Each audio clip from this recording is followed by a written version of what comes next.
বিসমিল্লাহির রহমানির রহিম قل اللهم مالك الملك تؤتي الملك من تشاء। পবিত্র কুরআন তেলাওয়াত ও গীতা পাঠের মধ্য দিয়ে অভয়নগরে রাজনৈতিক, সাংবাদিক, শিক্ষক, শিক্ষার্থীদের সাথে উপজেলা প্রশাসন ও সেনাবাহিনীর মতবিনিময় সভা অনুষ্ঠিত হয়েছে। অভয়নগর থেকে শেখ আব্দুল মজিদের ভিডিও ও নিজস্ব সংবাদদাতা জাকির হোসেন হৃদয়ের তথ্যে বিস্তারিত জানাচ্ছি আমি শেখ আলী আকবর।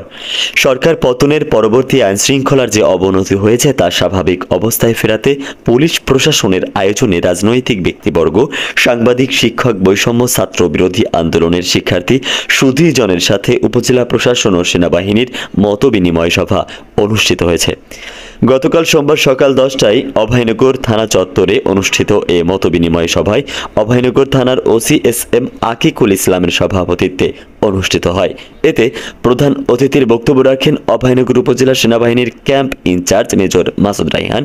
বিশেষ অতিথির বক্তব্য রাখেন অতিরিক্ত পুলিশ সুপার খ সার্কেল জাহিদুল ইসলাম সোহাগ, উপজেলা নির্বাহী কর্মকর্তা কে.এম. আবু নওশাদ, উপজেলা সহকারী কমিশনার ভূমি মোহাম্মদ শামীম হোসেন। এছাড়াও আমন্ত্রিত অতিথি হিসাবে বক্তব্য রাখেন থানা বিএনপির আহ্বায়ক ফারাজি মতিয়ার রহমান, পৌর বিএনপির সভাপতি আবু নাইম মোড়ল, নোয়াপাড়া প্রেস ক্লাবের সভাপতি নজরুল ইসলাম মল্লিক, বৈষম্য ছাত্র বিরোধী আন্দোলনের শিক্ষার্থী ও অভয়নগরের অন্যতম সমন্বয়ক আশিক আহমেদ, রাকিব পাটোয়ারি, কলেজ শিক্ষক সমিতির সভাপতি অধ্যক্ষ খায়রুল বাশার, চেয়ারম্যান শেখ আবুল কাশেম, জেলা জামায়াত নেতা সরদার শরীফ হোসেন, উপজেলা জামাতের আমির মাওলানা মশিউর রহমান, ইমাম পরিষদের সম্পাদক মাওলানা মাসুমিল্লাহ, সার ব্যবসায়ী নেতা আব্দুল গনি সরদার, ইসলামী আন্দোলনের উপজেলা কমিটির সাংগঠনিক সম্পাদক হাফেজ মাওলানা মনিরুজ্জামান হাজির করে উপস্থিত করে আত্মহতি দিয়ে গত 5 তারিখে যে বিজয় অর্জন হয়েছে, সেই বিজয়ের পরে আমরা যারা আজকে মুক্ত বাতাসে কথা বলছি এবং আজকের এই অনুষ্ঠানের আয়োজন হয়েছে, আজকের এই সভার অত্যন্ত বিজ্ঞ এবং প্রাজ্ঞ অভয়নগর থানা অফিসার ইনচার্জ, আমি যেটা বলতে চাই, আজকের এই আলোচনার বিষয়টা ইতিমধ্যে আপনারা উপলব্ধি করেছেন এবং শুনেছেন যে সম্প্রতিকালে যে ঘটনাগুলো ঘটেছে সেই ঘটনার পরিপ্রেক্ষিতে পুলিশের মনোবল ভেঙে পড়েছে এবং জনগণের সঙ্গে পুলিশের একটা দূরত্ব তৈরি হয়েছে। এই দূরত্বটা কমিয়ে নিয়ে আসা এবং মনোবলকে চাঙ্গা করা। তা আপনারা জানেন যে পুলিশ যারা আছে সবাই কিন্তু খারাপ না, এর মধ্যে ভালো মানুষও আছে। আর পুলিশ এতদিন ব্যবহৃত হয়েছে উপরের নির্দেশে, সরকারিভাবে তাদেরকে নির্দেশ দিয়ে এই সন্ত্রাসগুলো করানো হয়েছে। পুলিশকে পেটুয়া বাহিনীতে পরিণত করা হয়েছিল, তারা ব্যবহৃত হয়েছে। আজকে যদি পুলিশ তাদের কর্মকাণ্ড পরিচালিত না করতে পারে, শুরু করতে না পারে, তাহলে আমাদের পাড়া মহল্লায় যে অরাজকতা তৈরি করছে এক শ্রেণীর মানুষ, এটা কিন্তু কোনো রাজনৈতিক দলের পরিচয় নেই তাদের মধ্যে, এটা কিন্তু অব্যাহত থাকবে এবং সেটা ক্ষতিগ্রস্ত হবেন আপনারা, বিশেষ করে রাজনৈতিক দলের নেতৃবৃন্দ বেশি ক্ষতিগ্রস্ত হবেন, কেন এই তকমাটা আপনাদের রাজনৈতিক দলের উপরে এসে পড়তেছে। সেই কারণেই পুলিশকে সহযোগিতা করতে হবে, পুলিশকে এখন থেকে কাজ করার সুযোগ দিতে হবে। এই ক্ষেত্রে আমার যে পরামর্শ সেটা হচ্ছে যে বিভিন্ন পুলিশিং বিট কমিটি আছে, এই কমিটিগুলো ভেঙে ফেলতে হবে, বিলুপ্ত করতে হবে, নতুন করে কমিটি করতে হবে এবং নতুন কমিটির মাধ্যমে সেখানে বিভিন্ন জায়গায় যে কমিটিগুলো হবে সেখানে গিয়ে মিটিং করতে হবে এবং মানুষের সঙ্গে যে দূরত্ব, এই দূরত্ব দূর করার জন্য পুলিশকে বেশি ভূমিকা রাখতে হবে। ওয়ার্ডে শান্তি শৃঙ্খলা কমিটি করেন, প্রশাসনের লোক সাথে থাকেন, আমরা আপনাদের রাত দিন কষ্ট করব। আর এই ধন্যবাদ না দিয়েই পারা যায় না রাজনৈতিক নেতৃবৃন্দকে। পুলিশ ছাড়া 5 তারিখ থেকে আজকে 12 তারিখ দেশটা চলছে, এই রাজনীতিবিদদের দ্বারা সম্ভব না, ছাত্রদের দ্বারা ছাড়া সম্ভব না। কারণ আমরা যারা নাগরিক সমাজ এখনো ঘুমাচ্ছি, আমরা অসংগঠিত। এই রাজনীতিবিদদের কাঠামো ছিল বিধায় আমি দেখেছি কি পরিমাণ এই রাজনীতিটা ঘুমায়নি। আমি খোঁজ নিচ্ছি, আমি সবাইকে যেন ওই জালেমের হাত থেকে নিষ্কৃতি দেয়, এই দোয়াটা আসলে আমাদের ইমাম সাহেবরা যারা যারা ছিল সবাই করেছেন। কে কি করেছে এটা মূল্যায়নের সময় ইনশাল্লাহ যে যা করছেন অবশ্যই মূল্যায়ন হবে। তবে আজকে যেটা সামনে আসছে সেটা হলো আমাদের ছাত্র ভাইয়েরা সামনে ছিল, আমাদের পিছন থেকে যারা আমরা ছিলাম সবাই সম্মিলিতভাবে একটা জালেমকে উদ্ধার করা হয়েছে। এটা বলার সময় ভাই এখন না। আমি যেটা বলতে চাচ্ছি সেটা হলো, এটা আমি কারোর দিকে না তাকায় আমাদের উপর থেকে নির্দেশনা দিয়েছেন।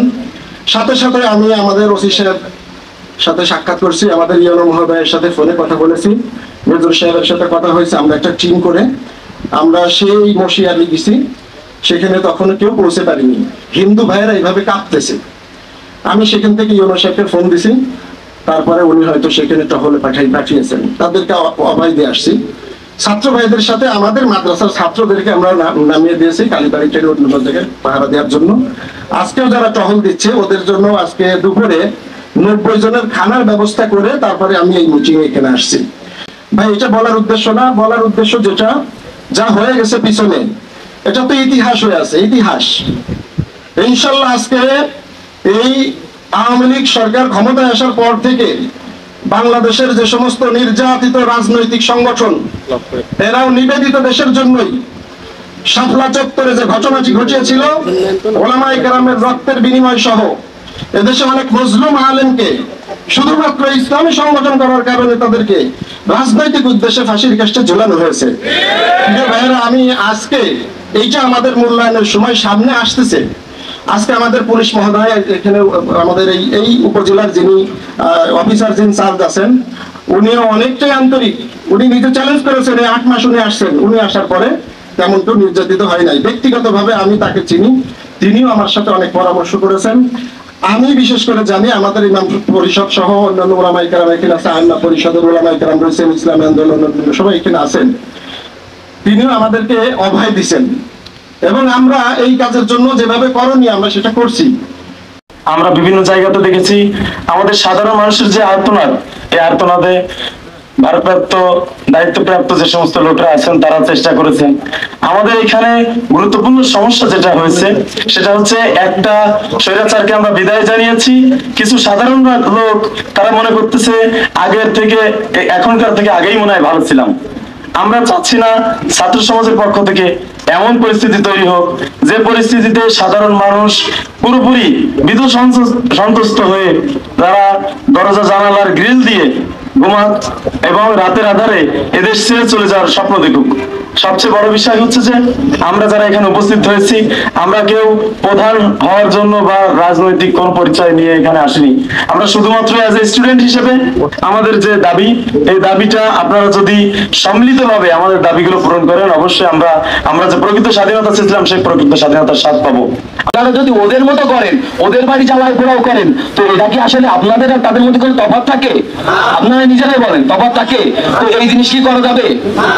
তো আপনাদের সকলের অনুরোধ, আপনারা যারা যারা এই জিনিসগুলো করতেছে, আপনারা একটু নিজেরাও সচেতন থাকেন। আমরা সচেতন আছি। আমরা যে এখানে আমরা স্টুডেন্ট আছে, আমাদের স্টুডেন্টরা অনেক যেরকম ট্রাফিক বলেন, তারপরে আমরা অন্যান্য পরিষ্কার পরিচ্ছন্ন করতেছি, সবকিছু মোটামুটি আমরা চালাই যাচ্ছি। বাট একটা জিনিস কি জানেন, আমার মনের মধ্যে অনেক ক্ষোভ, কারণ আমার আম্মু সব জায়গায় গেছে। যার মনে করেন আমার আব্বুরে যখন মেরে ফেলা হয়, তো আমার আম্মু পুলিশের দাঁড়ে দাঁড়ে ঘুরছে, এইখানে এসে 2 ঘন্টা 3 ঘন্টা বসে থাকতো।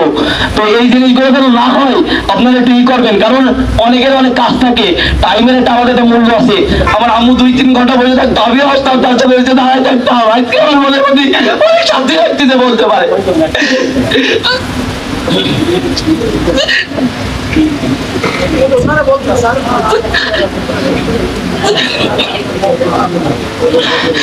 আসলে মনে করেন কি, এই চোখের মানে এটা মনে করেন শান্তি পাই। বিশ্বাস করে এতদিন আমি মন খুলে অনেক কথা বলতে পারি না, আজকে আমার মনে মধ্যে অনেক শান্তি লাগতেছে যে আমি বলতে পারছি যে আমার আব্বু অনেক কষ্ট করছে আমার জন্য। এই জায়গা আজকে আমি অন্যভাবে আইছি, আমার আব্বু অনেক খুশি হয়েছে আমি এদিকে আইছি।